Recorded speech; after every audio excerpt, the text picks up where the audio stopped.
So good afternoon, everybody. My name is Jake McCabe. I'm a pre-sales director with LogPoint, based here in Boston. And today I'm going to be talking a little bit about how you can take a behavioral approach to security with LogPoint. So in order to frame this this discussion, first I just want to talk a little bit about security in general and detection. So as we all know, perfect security is not possible. So as much as we would like to lock things up so that people can't do the things that they're not supposed to do, that's realistically impossible, especially within the context of educational environments where you have, certain challenges. You have a student body to deal with, and you must allow those students a certain amount of freedom, and you've got things like different devices, bring your own devices, and all sorts of challenges which make securing educational environments that much more difficult. And so really with respect to security, we have to accept the fact that perfect security is not possible.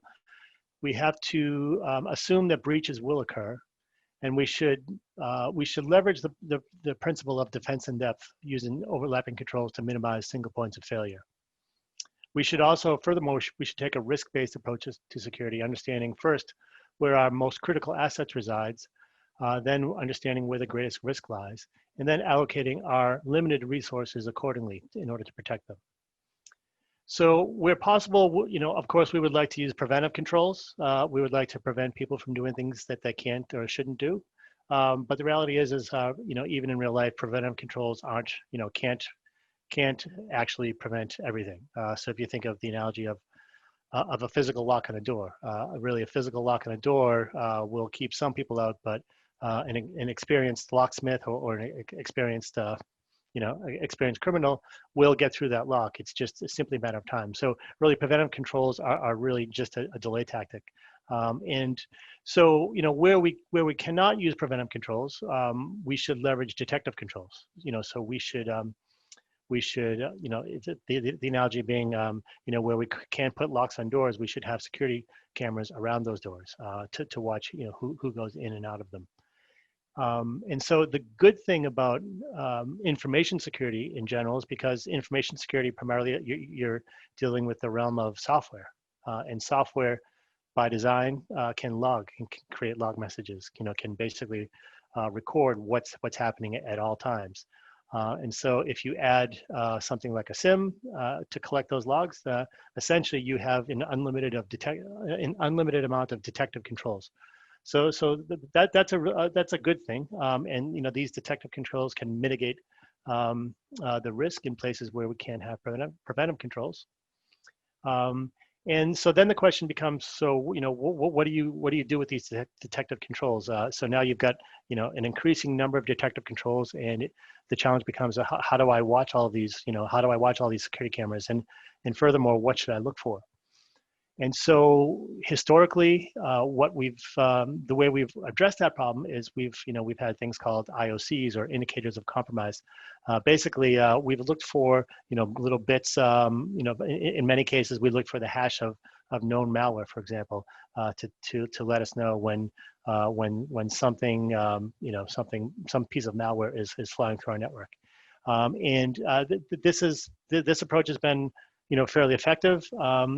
It's kind of the de facto approach for things like antivirus and IDS, as well as spam filters.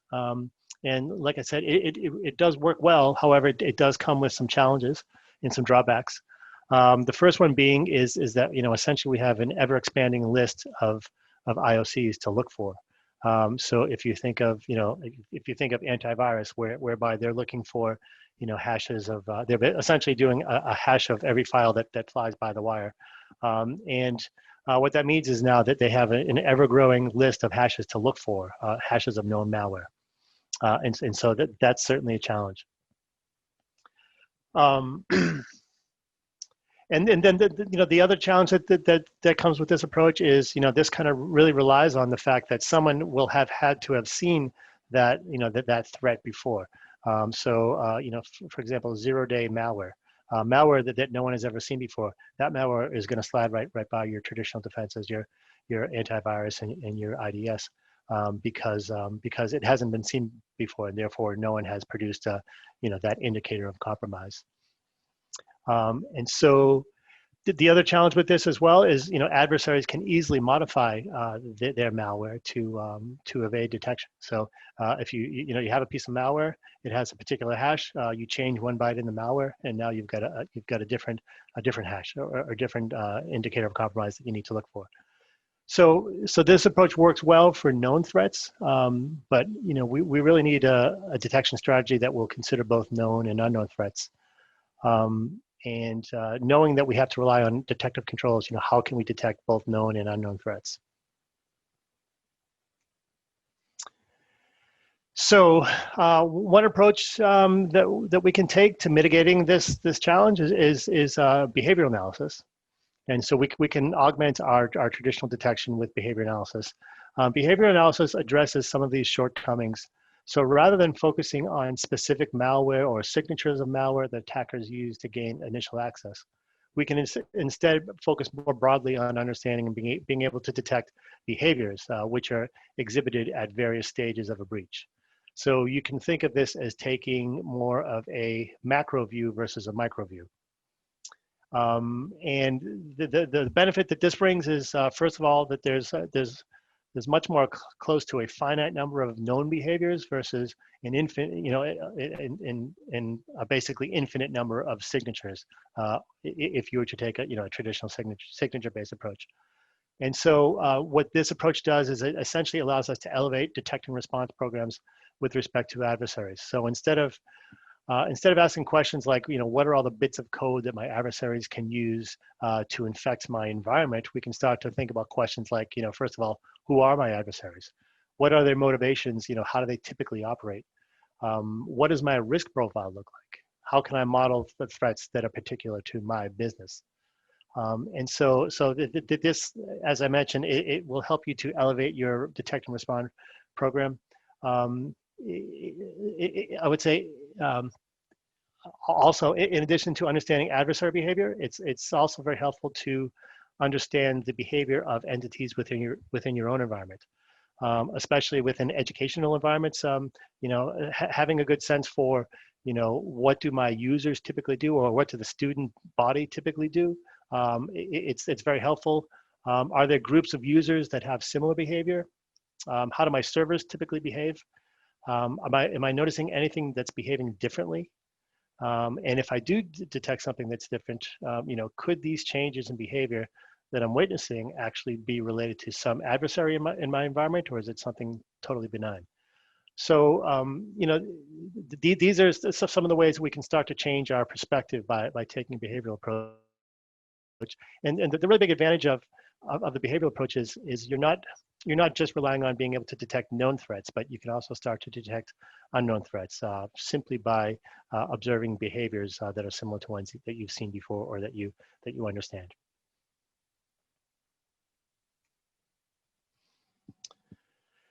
So this graphic is it was first proposed by a gentleman by the name of David Bianco, who was an incident handler with FireEye back in 2014.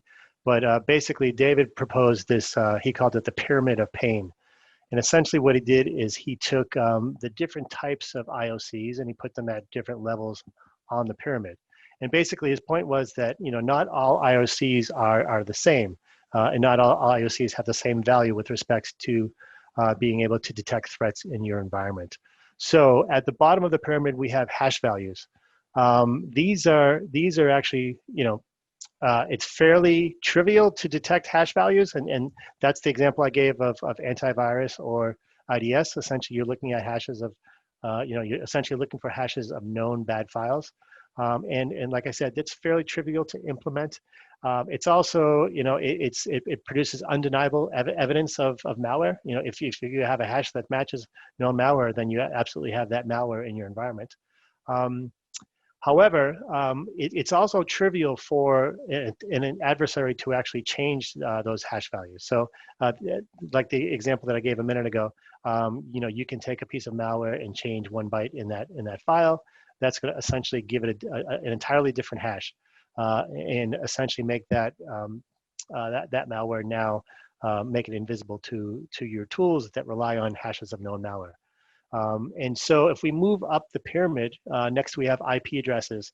Now these are also fairly easy. They're a little, they're not, maybe not quite as easy to, to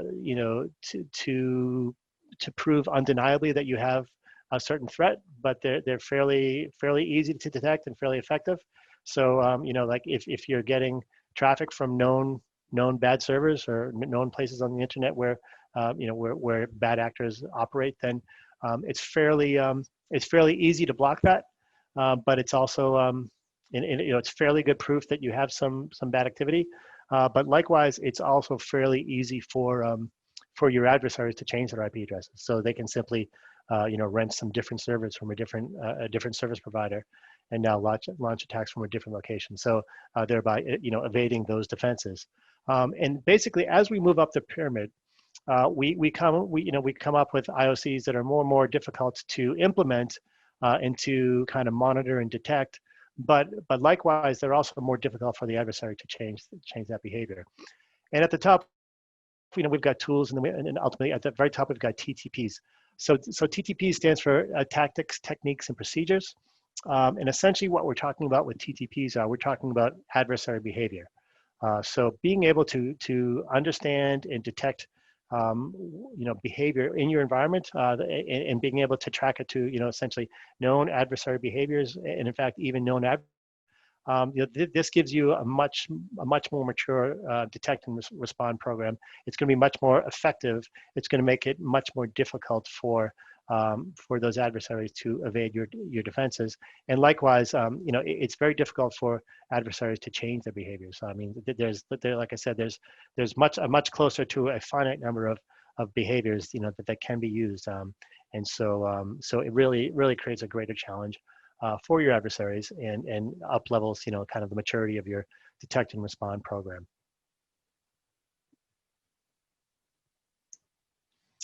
So now the question is, how can we do this? How can we better understand, adversary behavior in your environment? How can you also better understand the behavior of your own assets and entities and users in your environment for the purposes of detecting attacks?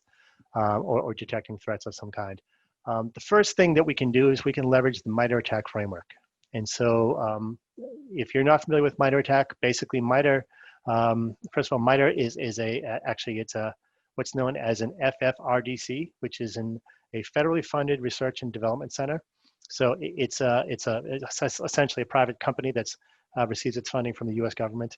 And MITRE engages in various research projects across different disciplines, one of which being security. And one of the products of this research was the attack framework.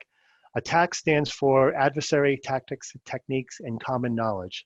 And essentially what this is the MITRE attack framework is, you can think of it as an encyclopedia of all known adversary behavior. And so this is very much a community-driven effort. MITRE serves as kind of the curator of this information, but the information itself comes from all different people and organizations throughout the world, security researchers and whatnot, and they submit their research. They basically they observe certain adversaries doing certain things, and they can submit it to MITRE, and MITRE includes it within the framework. And so so this framework is a wealth of information on adversaries themselves, as well as all the different tactics and techniques, procedures that they do. And so you can think of a tactic is essentially a technical objective during the normal life cycle of an attack. So if you're familiar with other frameworks like the cyber kill chain, the tactic is analogous to that. Essentially, where MITRE differs from some of those other frameworks is that MITRE is focused on basically it's focused on post-exploit. So it doesn't really focus on as much on some of the the reconnaissance work that attackers might do in order to get in your environment. It focuses on what happens once an attacker gets in your environment. And so an example of a tactic would be defense evasion. So, attacker gets in your environment, and it does, a number of things, including like, establish persistence, and then eventually it wants to, to evade your defenses. And so some of the techniques, so basically techniques are enumerations of the different, the different, think of them almost as methods within a particular tactic. So within the tactic of defense evasion, we have a technique of obfuscating files or information. And another technique would be modifying the registry. So these are both techniques that adversaries can use in order to evade defenses. And so MITRE ATT&CK even goes further. So they'll actually give you, they'll give you, information about ways that you can detect different techniques.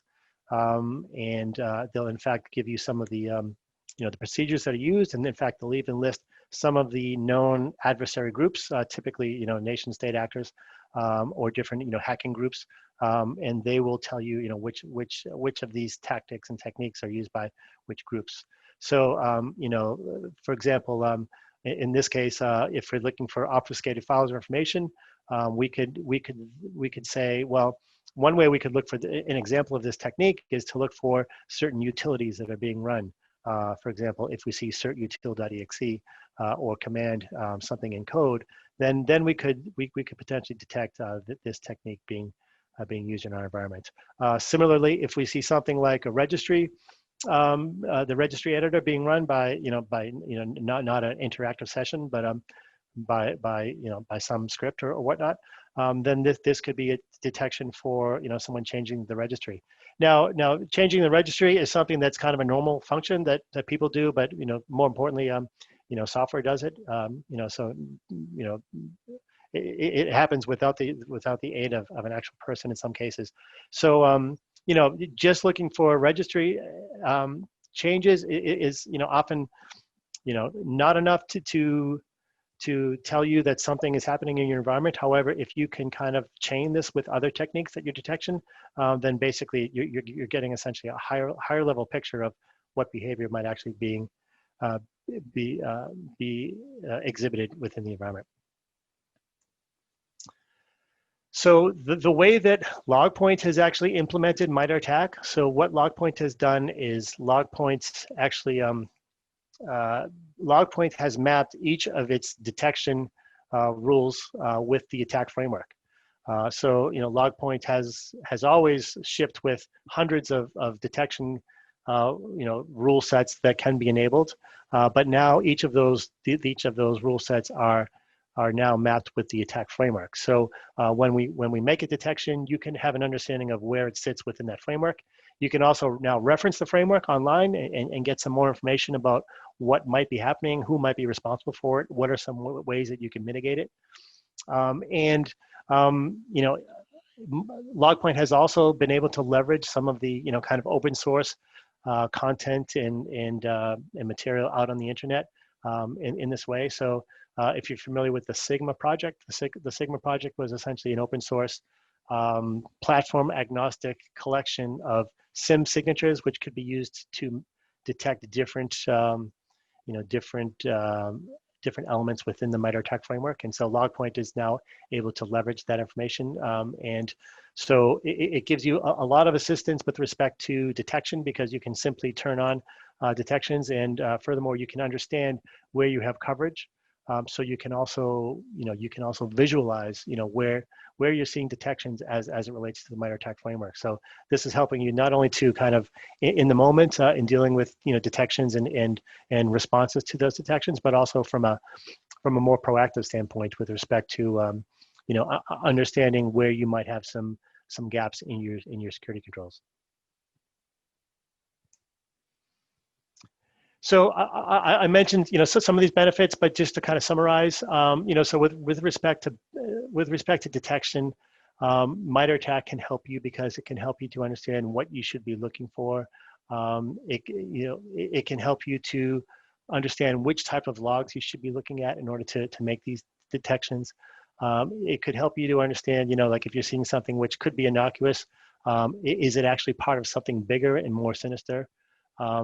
We can also track detection, effectiveness, and improvement. So by leveraging the attack framework, we can see kind of where we have gaps and where we can make improvements to that.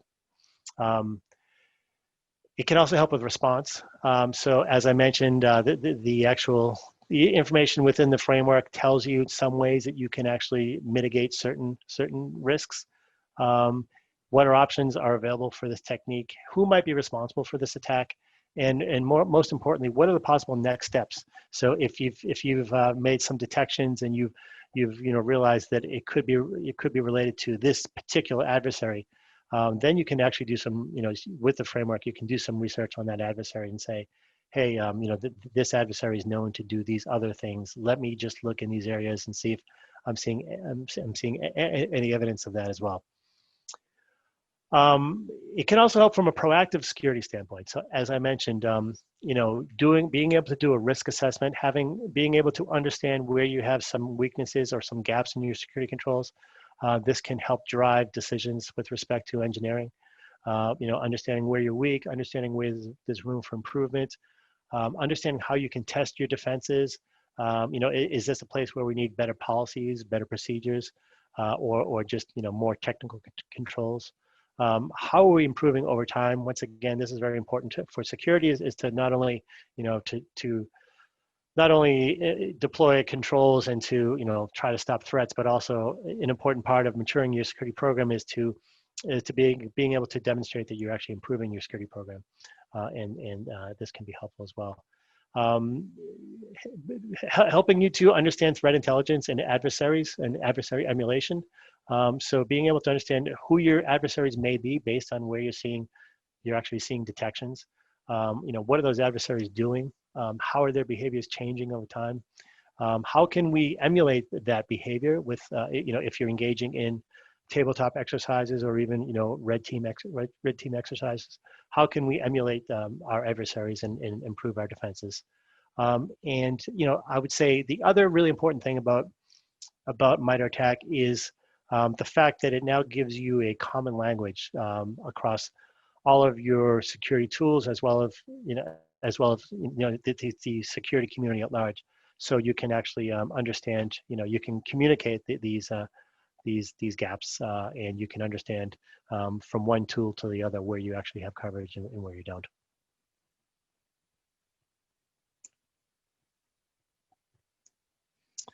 So, so the MITRE ATT&CK focuses, as we just discussed, on adversary behavior. And now what I want to do is talk a little bit about another behavioral technique that you can employ, which is UEBA. UEBA stands for User and Entity Behavioral Analytics. And essentially what UEBA is focused on is understanding not so much the behavior of your adversaries, but understanding the behavior of your own internal users and systems. And so if we think of the MITRE ATT&CK as being kind of an outside-in approach, the UEBA is more of an inside-out approach. UEBA can leverage unsupervised machine learning, and it can complement rules-based and signature-based detection of the SIM. Essentially, what you're doing is you're building models for the behavior of each user and entity in your environment at various times of the day, days of the week, and weeks of the month. And then you can use those baselines to detect anomalies or changes in behavior. And then with those anomalies that are detected, you can apply heuristic methods in order to determine whether those sets of anomalies could in fact be indicative of some type of threat, or if they're just some random change in behavior.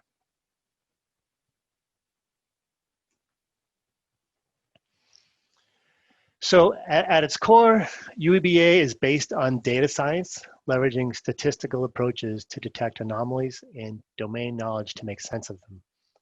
The challenge becomes making sense of these anomalies and providing context around them that a security analyst can act on. So, we can't expect that our security analysts are also data scientists. So, the challenge becomes we're taking very much a statistical approach, looking for, changes in behavior, but how can we turn that into something that's actionable for an analyst? So machine learning models essentially do distance calculations in n-dimensional space. The distances are calculated between groups or baselines and specific observations. The outputs of the models are relatively binary scores, so we can say things like, with confidence X, observation Y is malicious. And then LogPoint then can apply domain-specific knowledge to these binary scores and present the information with context. So it's not enough to just say, you know, we've detected a strange connection. We want to help the analyst understand, you know, why is this strange and what does it potentially mean.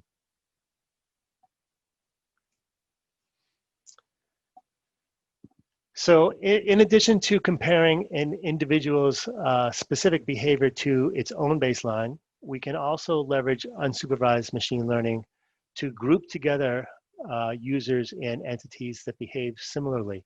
And we can then use that group identity as a further way of increasing the fidelity of these alerts. So if you think, for example, that, you know, a user does something that this user has not done before, you know, that would constitute an anomaly. And then the question is, you know, what is that anomaly malicious or not? Well, we can also look at that anomaly in the context of the larger group. So if this user is part of a group of similar users, we can say, is this behavior different or is it anomalous for this group? And so what this helps us to do is it helps us to, you know, helps us to reduce the problem of, you know, the fact that, you know, everybody does something for the first time. And so you don't necessarily want to be alerted to something that's happening for the first time if it's not, you know, something that's significant. So by being able to compare activity to the group is going to help, you know, kind of reduce false positives.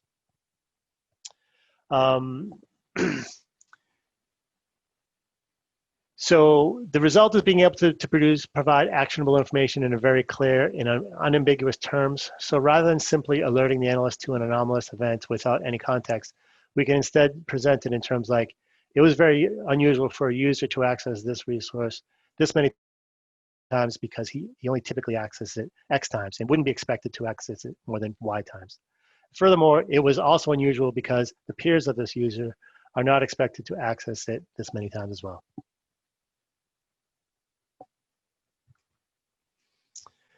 So, you know, the outputs of UEBA are, you know, the benefits of UEBA are essentially twofold. So first of all, you know, it's going to help you from the standpoint of you can detect certain behaviors, which could be indicative of attacks, and you're able to label them as suspicious or legitimate with a high degree of certainty. And this would be difficult, if not impossible, to do, you know, using non-behavioral methods such as the, you know, the rule-based approach with the regular, you know, the core SIM. But the second benefit that UEBA provides is it also labels each user and entity within the environment with a risk score.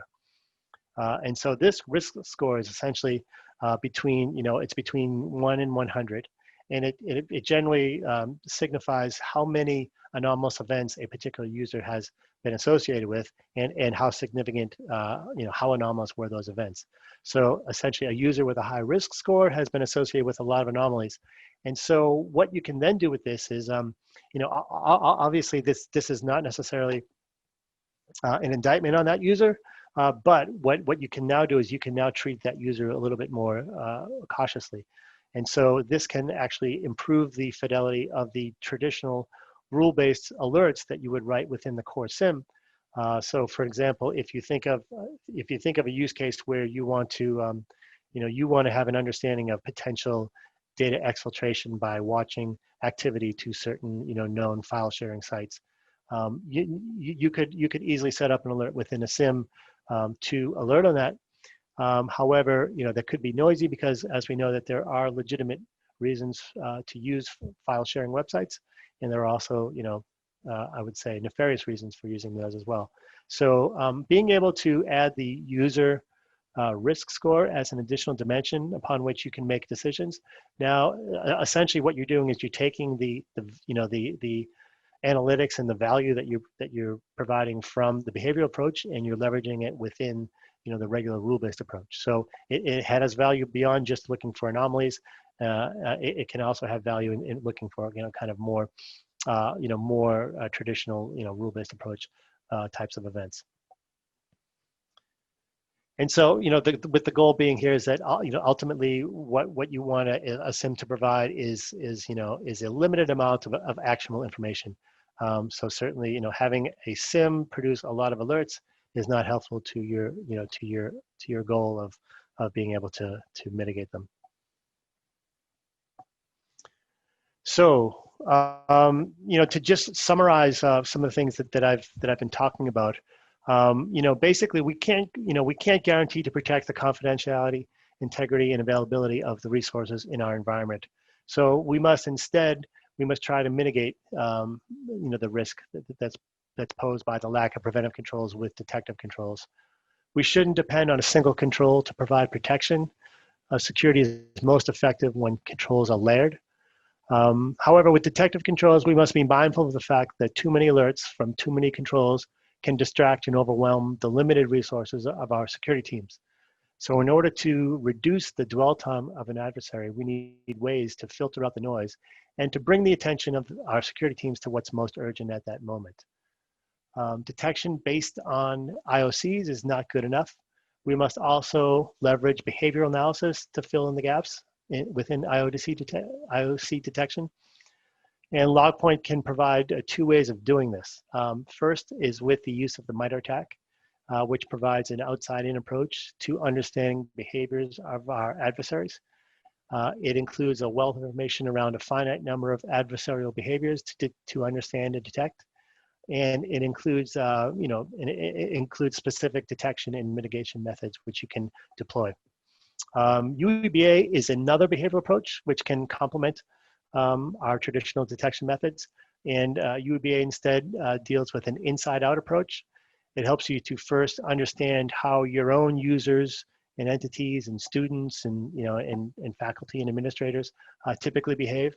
And then you can focus on detecting changes in that behavior. And this can be done very much in a machine, a very kind of empirical way, leveraging statistics and data science. And we can detect changes in behavior, which we can then analyze with specific expertise to understand which of these can be indicative of threats. And together, these two approaches, along with the best in the industry log collection and analytics, will help organizations to process billions of security events and thousands of alerts into a prioritized and manageable list of security incidents, and ultimately with the goal of being able to minimize the amount of time adversaries can spend in your environment and the damage that they can cause. So at this point, I'd like to thank everyone for taking the time to listen to me speak, and I would like to invite any questions if anybody has any. So if you do have a question, you can feel free to reach out to me after this this webinar. My email address is jmc@logpoint.com. I would be happy to address any other questions you may have, but otherwise, thank you very much for taking the time, and have a great afternoon. Thanks.